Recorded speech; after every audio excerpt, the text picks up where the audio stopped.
The following is an abridged version of the Amitabha Sutra. Thus have I heard, at one time the Blessed One, the Buddha Shakyamuni, was staying near the city of Shravasti, in the cloistered garden that the generous Anathapandita gave to the Buddhist order in the Prince's Jeddah Grove. He was staying there with a large gathering of monks, numbering 1,250. These monks were well known for their extraordinary prowess. They were true elders, great disciples.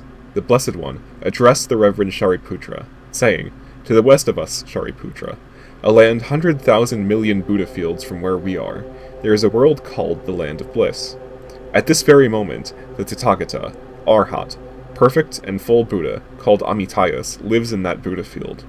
He abides and remains there, and even now continues to teach the Dharma in that field. Now, what do you think, Shariputra? Why is the world called the Land of Bliss?" Shariputra says, "Physical and mental pain are unknown to living beings that inhabit that world, called the Land of Bliss.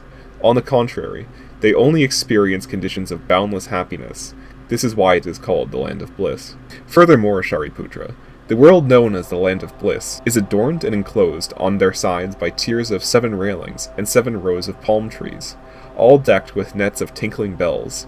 It is made colorful and attractive by 4 pieces of precious substances, namely gold, silver, emerald, and crystal.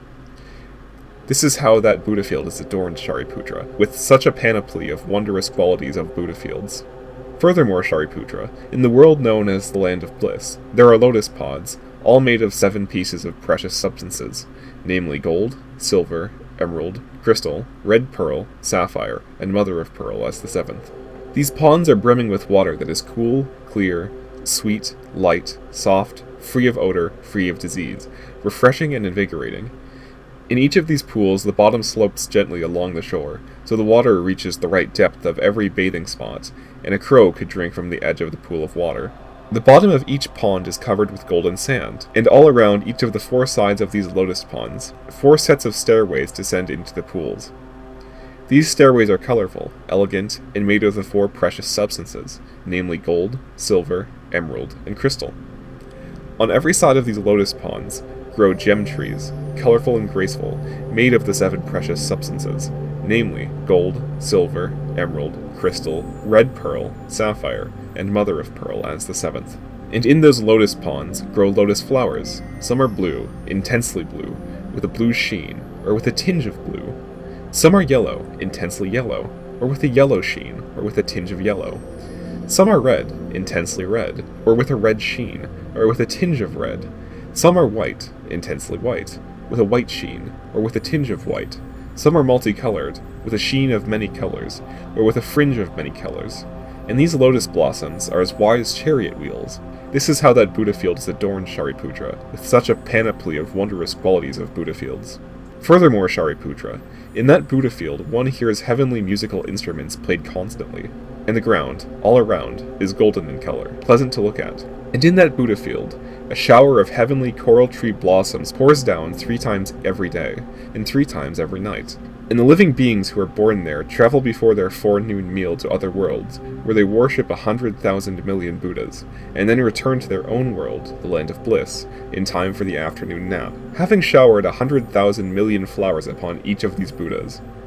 This is how that Buddha field is adorned, Shariputra, with such a panoply of wondrous qualities of Buddha fields. Furthermore, Shariputra, in that Buddha field, wild geese, curlews, and peacocks gather 3 times every night and 3 times every day to sing a chorus, each singing with a different voice, and as they sing, one hears that their voices proclaim true virtues, such as the 5 spiritual faculties, the 5 spiritual powers, and 7 elements of awakening. When human beings in that world hear these sounds, their thoughts turn towards the Buddha, their thoughts turn towards the Buddha's teachings, the Dharma, and their thoughts turn towards the Buddha's order, the Sangha. Now, Shariputra, what do you think? Are these birds born as retribution for their karmic offenses? You could not consider this possible. Why? Because even the names of the hells, the names of animal rebirths, and the name the realm of Yama, the king of death, are unknown in the Buddha field, let alone the actual birth in any of these forms. Rather, these flocks of birds gather there to sing with the voice of the Dharma, only because they have been created magically by the Buddha who presides in that field, the Tathagata Amitayus. This is how that Buddha field is adorned, Shariputra, with such a panoply of wondrous qualities of Buddha fields.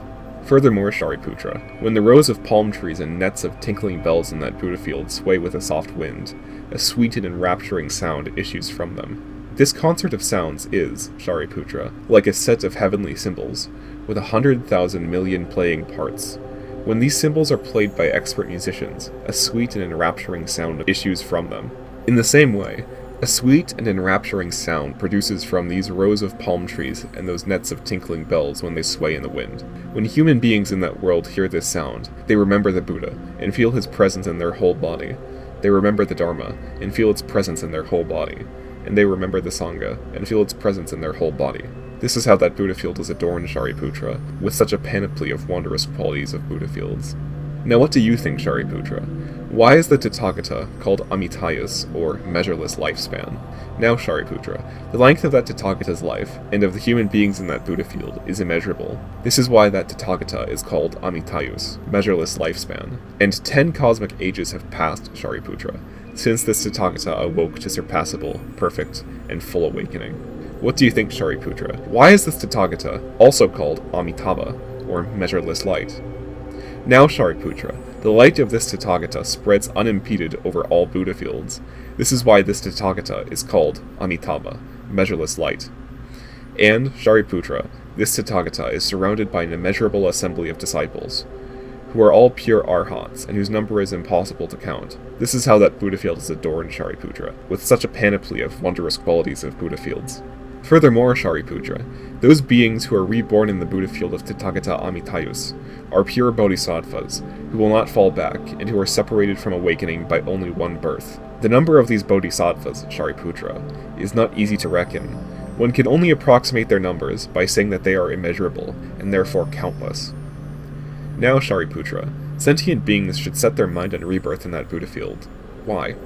Because they will meet persons like themselves, who practice the good. For Shariputra, living beings are not reborn in that Buddha field of the Tathagata Amitayus as a result of their inferior root of merit. Shariputra, these sons or daughters of good families who will hear the name of the blessed Amitayus, the Tathagata, and then will bring it to mind, and will keep it in mind without distraction for 1 night, or 2, or 3, 4, 5, 6, or 7 nights. They will be met by the Tathagata at the moment of their death. When the moment of their death approaches for one or more of these sons or daughters of good families, Amitayus, the Tathagata, surrounded by an assembly of disciples, and at the head of the host of the bodhisattvas, will stand before his son or daughter, and this son or daughter will die with a mind that is free from distorted views. After they die, they will be reborn in this land of bliss, in the Buddha field of the Amitayus the Tathagata. Therefore, Shariputra, as I understand well the meaning of this, I declare, sons and daughters of good families should direct their thoughts earnestly towards rebirth in that Buddha field. Shariputra, in the same way that I now raise that Buddha field, the land of bliss, other Buddhas, blessed ones, in the eastern regions of the universe, praise their fields. Buddhas equal in number to grains of sands in all the Ganges rivers in every world in the eastern regions of the universe. Each one of these Buddhas covers his own Buddha field with a tongue and then reveals all that is in it. You should place your trust in this discourse on Dharma, called Embraced by All Buddhas, which extols inconceivable wondrous qualities. Now what do you think, Shariputra? Why is it that the discourse on Dharma called Embraced by All Buddhas, those sons or daughters of a good family who hear the name of the discourse on the Dharma, and remember the names of these Buddhas, blessed ones, will all be embraced by these Buddhas, and never retreat in their pursuit of unsurpassable, perfect, full awakening? Therefore, Shariputra, believe in me, believe in these Buddhas, blessed ones, place your trust in us, and do not doubt. These sons or daughters of a good family, Shariputra, who have set their minds on rebirth in the Buddha field of Amitayus, the Blessed One, the Tathagata, or those who are now setting their minds, or will set their minds, on such rebirth, they will never retreat in their path of unsurpassable, perfect, and full awakening. They will be reborn, are now being reborn, or will be reborn in that Buddha field. Remember, Shariputra, sons or daughters of good family who have faith should actively direct their thoughts towards rebirth in that Buddha field. And Shariputra, just as I, at present, here extol the inconceivable, wondrous qualities of other Buddhas, blessed ones, so in the same manner, Shariputra, all those other Buddhas, blessed ones, extol these inconceivable, wondrous qualities of mine, saying, a most difficult task has been accomplished by the Blessed One, Shakyamuni, the sage of the Shakyas, the monarch of the Shakyas. After he awakened the insurpassable, perfect, and full awakening in this Saha world, he taught the Dharma that the whole world was reluctant to accept. At a time when a cosmic age was the period of decay, when living beings were in a period of decay, when views and opinions corrupted human beings, when the length of a human life had declined, when afflictions decayed human beings. This was, even for me, Shariputra, a most difficult task. Thus was spoken by the Blessed One, the Reverend Shariputra, and the Bodhisattvas, and the whole world as well, including its gods, humans, asuras, devas, and heavenly Gandhavaras, felt enraptured, and they rejoiced at the words spoken by the Blessed One.